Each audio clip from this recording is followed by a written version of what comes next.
अजंता शैली, जो कि अजंता की गुफाएं टीजीटी के एग्ज़ाम में बहुत इंपॉर्टेंट है और बहुत ज़्यादा पूछता है, यहाँ से क्वेश्चन बनता ही बनता है। तो यहाँ से बहुत जो इम्पोर्टेंट है उसी को चर्चा किया जाएगा इस वीडियो में। तो आइए देखते हैं अजंता की गुफाएं।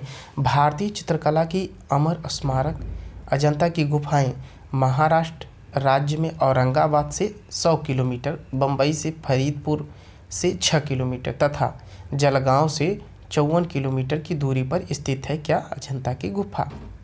1840 में एक अंग्रेज शिकारी ने अनायास ही इस गुफाओं को देखा और वहाँ पे 1843 ईस्वी में जेम्स फर्ग्यूसन के लेखों के से संसार को अजंता की जानकारी प्राप्त होती है। यानी 1843 ईस्वी में जेम्स फर्ग्यूसन ने अपने लेख में अजंता की जानकारी सबको देते हैं।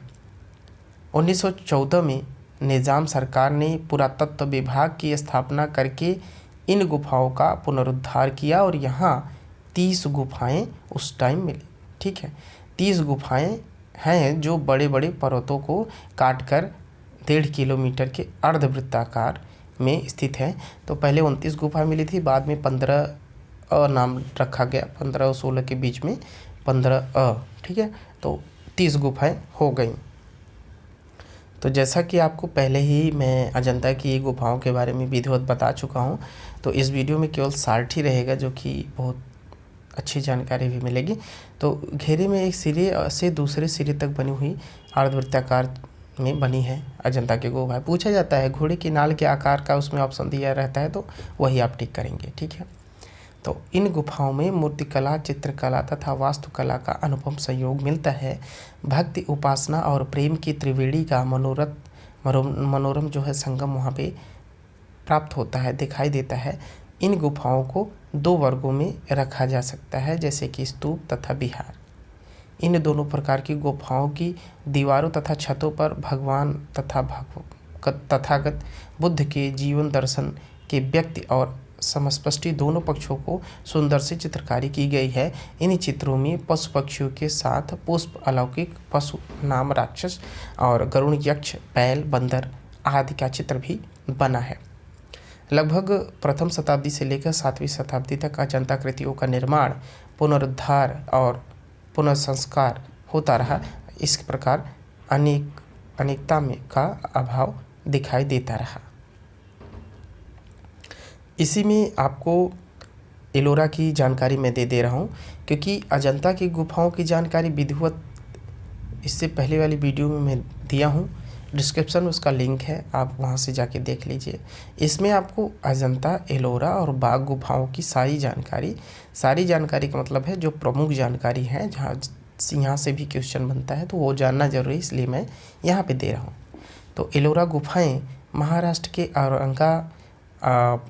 एलोरा की गुफाओं की बात किया जा रहा है, तो ये भी महाराष्ट्र के औरंगाबाद में ही उपस्थित है। अजंता गुफाओं से लगभग 80 किलोमीटर की दूरी पर एलोरा गुफा है, जो कि औरंगाबाद के पर्वतों को काटकर मंदिर के रूप में ये बनाया गया है। इसका निर्माण काल 8वीं शताब्दी में माना जाता है। ये गुफाएं सनातन बौद्ध एवं जैन धर्म की एकता का प्रतीक है और इसकी संख्या 43 है। कैलाश पति शिव का मंदिर अत्यंत दर्शनीय है। गुफाओं के चारों ओर 7 कोठरियों में हिंदू देवता प्रतिष्ठित हैं। यहाँ मंदिरों में जो भित्ति चित्र बने हैं उनमें कैलाशनाथ, लंकेश्वर, इंद्रसभा और गणेश आदि के चित्र अत्यंत मनोहर एवं आकर्षक दिखाई देते हैं। फरवरी 1990 में यहाँ की खोज हुई और 28 नई गुफाएं पाई गई। इस प्रकार एलोरा की कुल गुफाओं की संख्या 71 यानी 43 + 28 हो गई। ध्यान दीजिएगा। अब आपको बताते हैं बाघ गुफाओं के बारे में। तो बाघ की गुफाएं मध्य प्रदेश के धार जिले में विंध्य पर्वत श्रृंखला में इंदौर से 100 किलोमीटर दूर, मालवा गुजरात की सीमा पर बाघ गांव के निकट नर्मदा की सहायक नदी बाघ के तट पर निर्मित की गई। इनकी संख्या 9 है। ठीक, और ये लगभग 700 मीटर की दूरी तक स्थित है। इसके निर्माण काल के विषय में पर्याप्त मतभेद है। पुरातत्व विभाग को सन 1919 में इसके जीर्णोद्धार के समय महाराजा सुबंधु 416 से जो जिनका समय था 416 से 486 ईस्वी तक ताम्रपत्र लिखा जो इनके काल निर्धारित किए गए। बाघ के चित्र भाव प्रधान है। ये रेखाएं बौद्ध धर्म के महायान संप्रदाय से संबंधित है, अतः इनमें जातक कथाओं पर आधारित चित्रों तथा प्रकृति, मानव, पशु पक्षियों का चित्रण किया मिलता है। तो पेड़ पौधे, पत्ते, लताएं भित्ति चित्र में उभर कर अपने नैसर्गिक रूप में को प्रकट करते हैं।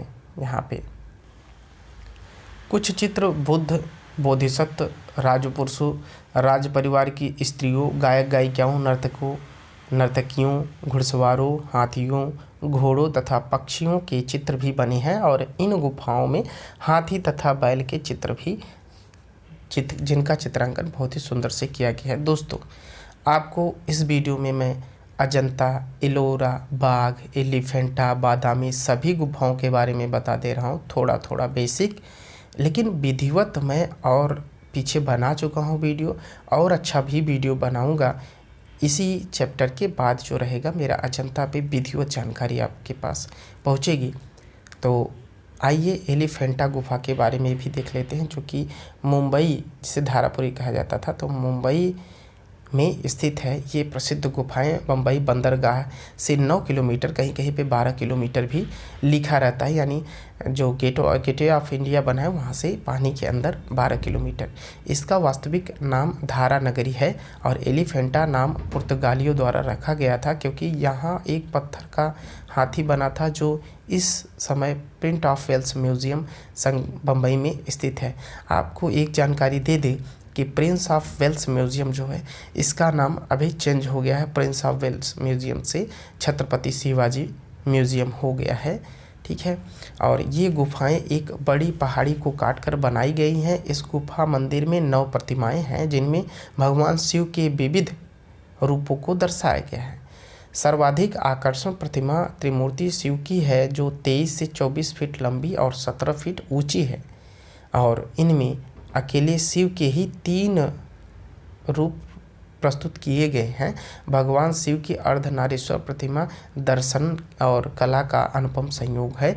यहाँ की जो त्रिमूर्ति है, इसीलिए सबसे ज़्यादा यहाँ की ख्याति बढ़ी है। अब आइए बादामी गुफा के बारे में भी थोड़ा सा देख लेते हैं। तो बादामी गुफा ये कहाँ है? महाराष्ट्र में ही है। महाराष्ट्र में बम्बई के पास बादामी नामक, अब देखिए यहाँ से जो ये बादामी गुफा है यह एक महाराष्ट्र प्रांत में है। ध्यान दीजिए, महाराष्ट्र में नहीं है, ये महाराष्ट्र प्रांत में है। पूछा जाता है तो हम हमेशा बताएंगे महाराष्ट्र प्रांत, प्रांत दूसरा होता है और जिला दूसरा होता है। तो ये महाराष्ट्र के प्रांत में है, स्थित है।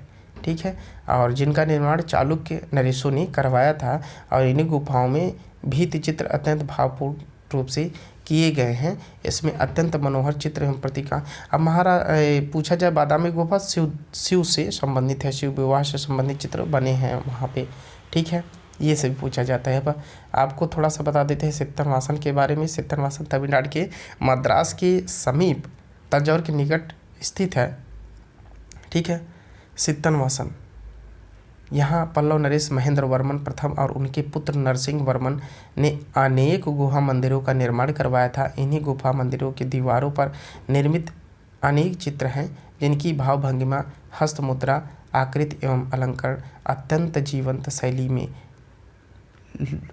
तुलिका में मिलते हैं। और इसमें एक छत पर अनेक बने कमल वन में मीन, मकर, कच्छप, हाथी, महिष और हंस को संयुक्त मुद्रा में अंकित किया गया है, जो अत्यंत मनोहरकारी है। अब थोड़ा सा देख लेते हैं, और तो इसमें आपको थोड़ा सा बताएंगे, बहुत ज़्यादा नहीं बताएंगे।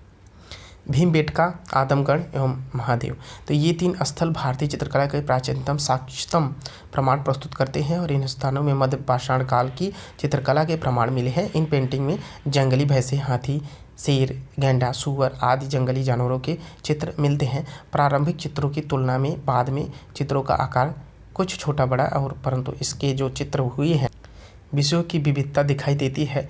निर्वस्त्र तथा वस्त्र सहित स्त्रियों के चित्र, पक्षी भोजन की तलाश में मानव तथा शिकार की दृष्टि में उनमें से प्रमुख है। और ये पेंटिंग मैग्नीशियम ऑक्साइड, तांबा, चूना आदि से तैयार किए गए काले रंगों का प्रमुखता दिया गया है। सफ़ेद, गहरा बैंगनी, लाल, पीला और भूरा आदि रंगों से बनाया गया है। तो दोस्तों आपको नेक्स्ट वीडियो में और सारी जानकारी आपको मिल जाएगी। अभी इस वीडियो में इतना ही। ये वीडियो जैसा भी लगा हो प्लीज़ बताइएगा कमेंट करके। थोड़ा सा मैंने मिक्स कर दिया है थोड़ा थोड़ा बता के, तो नेक्स्ट वीडियो में मैं पूरी जानकारी आपको दूंगा, जैसे कि अजंता गुफा के बारे में विधिवत। Okay, thank you.